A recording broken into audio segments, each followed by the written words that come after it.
O amor é algo que nos atravessa na história do pensamento, na psicanálise e na vida cotidiana. Há diferentes tipos de amores.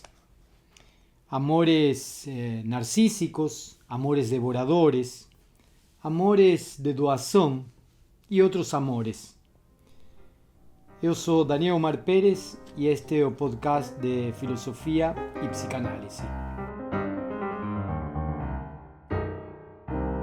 O amante e o amado. O amante é uma figura estranha.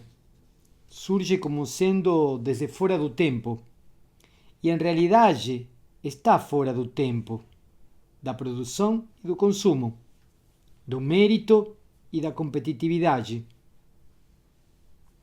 O amante é um personagem extemporâneo com relação ao circuito da mercadoria, da compra e da venda, das relações de troca.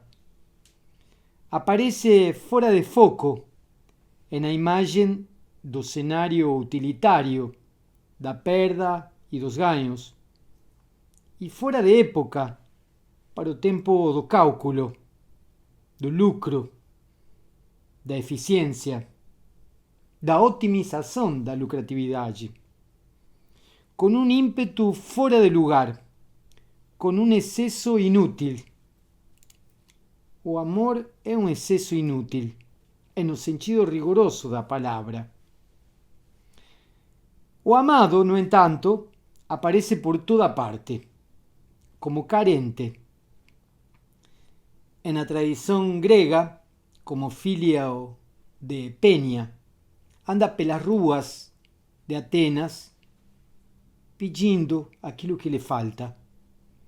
Aparece como falando até para as paredes, como ignorado pelo outro, sem força, quase impotente. O amado tem um déficit que não consegue controlar e o coloca em uma posição de detenção de algo que não tem. Assim, a produtividade inútil do amante se opõe à posição detentora do amado. O jogo se estabelece entre um excesso que não colma e uma falta que não se preenche. E é exatamente isso que, ao mesmo tempo, junta e separa, articula e produz atrito, provoca e causa mal-estar. É nesse equívoco que podemos encontrar a experiência do amor. A filosofia e a psicanálise se diferenciam muito claramente, não só a partir das suas próprias histórias, sino também em quanto aos tipos de discursos e os modos de abordagem de seus objetos. Os objetos da filosofia são diferentes do objeto da psicanálise, mas também são diferentes seus problemas, mesmo quando poderíamos definir precisamente seus próprios limites. Vemos que aparece uma ambiguidade e uma diversidade de elementos que acolhem, poderíamos dizer, diferentes especificidades. Entretanto, assim como se diferenciam filosofia e psicanálise e tomam caminhos diversos, também se cruzam em temas fundamentais, como o amor, a verdade, o sujeito. Três temas diferentes e ao mesmo tempo articuláveis: o amor, a verdade, nós mesmos. São objetos tanto da filosofia quanto da psicanálise, e de modo recorrente em diferentes momentos da história. No início da filosofia europeia, podemos dizer no início da filosofia greco-latina europeia, e nos textos de Platão, o personagem Sócrates não cessa de entender e mostrar que a verdade só pode aparecer entre amigos, que a verdade só pode aparecer em uma relação de amor entre o mestre e o discípulo, na medida em que o amor acontece como pano de fundo. A verdade em Sócrates é possível apenas quando o amor acontece. É uma condição necessária para que o saber surja da alma pela via da palavra. E esse acontecimento Sócrates chamou de maiêutica, que significa fazer parir a verdade. Assim também no início da psicanálise, o amor aparece como condição necessária para o tratamento clínico. A essa experiência entre o profissional, o psicanalista, e o paciente, Freud chamou de amor de transferência. Trata-se de aquilo que permite o acesso ao saber inconsciente. E nos dois casos, o amor é o acontecimento singular que produz um sujeito e no saber desse sujeito uma verdade que seria impossível sem o encontro com o outro, estranho e ao mesmo tempo especular. Tanto em filosofia quanto em psicanálise, só amor faz dizer a verdade. Certamente Aristófanes estava bêbado quando discursava no banquete, o diálogo de Platão, sobre a história do amor e da androgenia originária. Talvez por isso o relato revele de alguma maneira aquilo que é possível advertir em várias situações. O amor é uma forma de procura de nós mesmos. Segundo Aristófanes, fomos seres redondos, completos, com 4 pernas, 4 braços, 4 orelhas, 2 rostos, 2 genitálias. Éramos seres autossuficientes, cheios de si. Não precisávamos de mais nada. A completude estava aí, em nós mesmos. E fomos divididos pelos deuses. Diante de tanta completude de si, de tanta autossuficiência, de tanto enchimento de si, os deuses nos dividiram. Desde então, cada metade ficou condenada à falta da outra metade, à incompletude e à tarefa do reencontro de uma parte perdida, com aquela parte que completasse nosso ser originário. O que propõe o relato, eu não sei se é tanto o ideal do amor perfeito, que geralmente é a interpretação desse texto, mas a possibilidade de pensar que o ser existe em relação ao outro, com o qual estabelecemos um laço, um vínculo, uma cumplicidade. A outra metade, na sua presença e na sua ausência, declara aquilo que eu sou enquanto miticamente dividido e errante. Ao ser insuficiente, isto é, constituído pela falta, o amante fala e sai à busca de aquilo que ele não é. O dizer do amante expõe em cada enunciação algo que falta. Aquele com o qual faz laço, o nomeia na própria falta. O discurso indireto, o discurso do que o outro diz de mim, no qual algo se diz a partir do outro, é uma realização do reconhecimento de si no outro. Da mesma forma, a posição do outro como amado, como objeto de amor e de satisfação, determina a posição do amante e vice-versa. Essa relação não se dá só no amor. também se dá no ódio. Por isso é muito fácil passar do amor ao ódio e vice-versa. O amor e o ódio respondem à mesma lógica de identificação. O amante incompleto e errante é assim um peregrino que busca o improvável encontro consigo mesmo, sem ter a menor ideia do que procura de si no outro.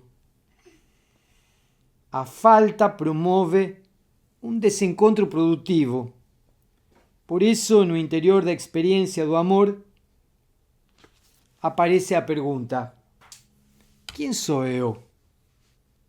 A experiência do amor nos torna estranhos a nós mesmos e nos descobre de outra forma no outro a quem amamos. O eu que encontramos no outro pode ser ideal, mas fundamentalmente também pode ser a própria falta. O ideal tem o poder da ilusão, mas o destino da ilusão, nos disse Freud, é seu fracasso. Assim, o encontro com a falta pode ser angustiante, mas lidar com isso abre o espaço para que o inesperado aconteça e outra experiência de amor seja possível. Sigmund Freud afirmava que existiam dois tipos de amores: o amor narcísico e o amor anaclítico.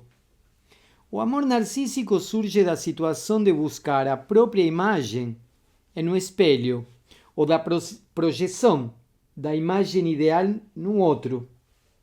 O amor anaclítico nomeia a escolha de objeto ligada à satisfação de necessidades físicas.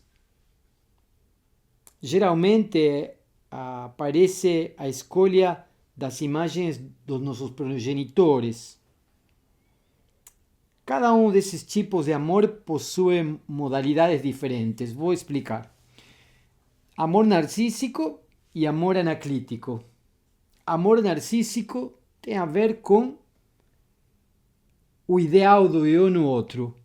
O amor anaclítico tem a ver com a imagem da figura paterna ou da figura materna.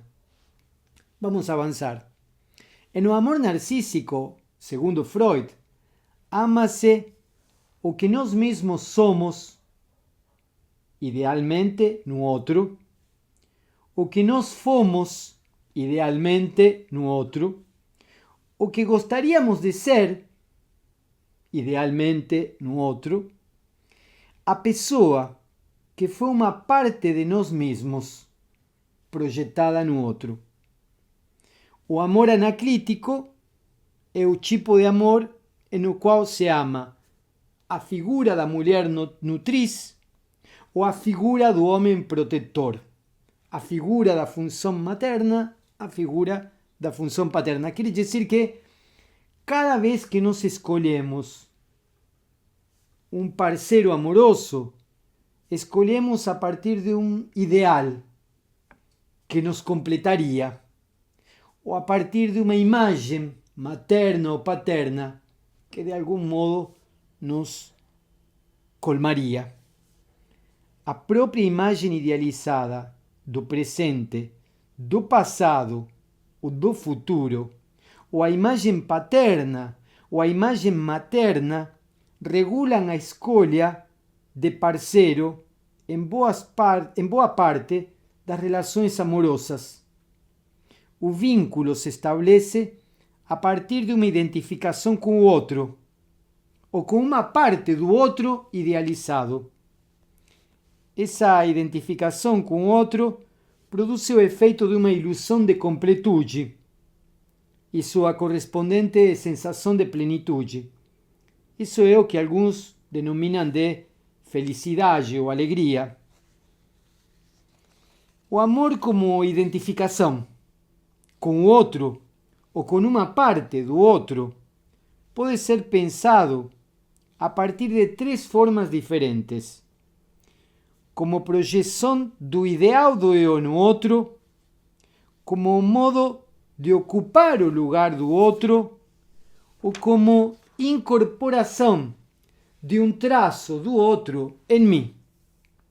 Vou tentar explicar cada um desses três modos.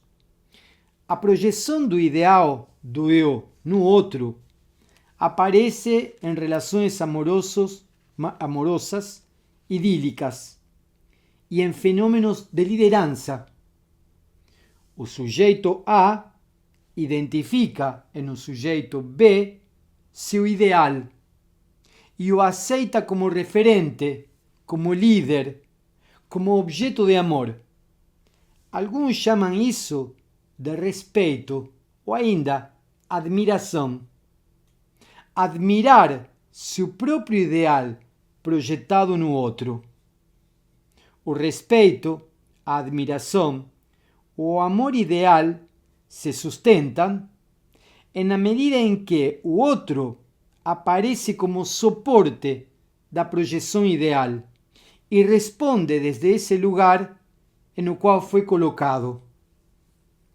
Quando o outro aparece com seus traços, suas faltas, suas limitações, seus desejos, sua castração, então a projeção ideal falha e o ideal mesmo cai, acaba.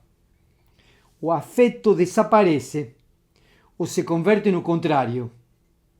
Como aquele outro não responde ao ideal do eu a ser amado, então odeio. Surge a decepção. Sentimos-nos decepcionados com o outro, porque o outro não agiu conforme o ideal que nós projetamos. O segundo ponto era ocupar o lugar do outro, ou se colocar no lugar do outro, como ocorre em alguns casos de compaixão. Pode ser pensado como uma forma de amor por identificação. Tomar as dores do outro e ocupar o lugar do outro em uma situação de risco, de sofrimento ou ameaça de morte, revela a identificação com o outro. No relato de Fedro, no diálogo Banquete de Platão, Alcestis morre no lugar do outro por amor. Mas o mesmo fenômeno poderia ser pensado como uma forma de inveja. Identifico-me com o outro e gostaria de ocupar seu lugar porque desejo obter a satisfação que eu imagino que o outro obtém nesse lugar. Freud, em Psicologia das Massas e Análises do Eu, relata o caso de um pensionato de mulheres no qual as moças tomam a dor de uma delas diante do sofrimento causado pelo namorado. No caso, de acordo com a interpretação de Freud, tudo indica que o vínculo amoroso é com o namorado e não com a colega. O terceiro exemplo é da incorporação de um traço do outro. Nesse caso também podemos citar uma paciente de Freud, Dora. Dora tem uma tosse que não tem causa orgânica, anatomofisiológica. Dora chega a Vergase 19, entra, sobe as escadas e Freud desde o consultório já escuta a Dora tosser. Dora tosse e Freud examina a Dora e percebe que não há nenhuma causa natural para essa tosse. Segundo Freud, o amor ao pai forma em Dora um traço incorporado do objeto de amor. A tosse de Dora era do pai de Dora e Dora repetia essa tosse como própria, como se a partir de o traço da tosse Dora conseguisse obter o próprio pai e ao mesmo tempo se colocar no lugar do pai. Esse fenômeno também pode aparecer no que comumente denominamos de ar de família, absorver certas posições corporais, um aspecto do olhar ou do modo de andar nos possibilita repetir aquilo com o qual nos identificamos e criamos laço. É o modo de olhar da tia, é o modo de andar da avó. E por aí vai. Um modo, um jeito, algo que nem precisa ser uma característica, mas que de algum modo se reconhece como repetição. Marca a identidade do sujeito a partir da identificação com o traço do outro. Assim, aquilo que aparece como próprio é alheio. Um sotaque, um tom de voz, um modo de mexer as mãos quando se fala, que é totalmente próprio, é tomado do outro, da cultura, da família, do pai, da mãe. O próprio é alheio. A incorporação por amor pode se apresentar também nas formas de canibalismo. Em termos genéricos, podemos dizer que a identificação é um processo de apropriação de atributos ou traços de outros seres humanos, pelo qual se constitui, mas também se transforma o próprio sujeito em questão. Concluímos por aqui.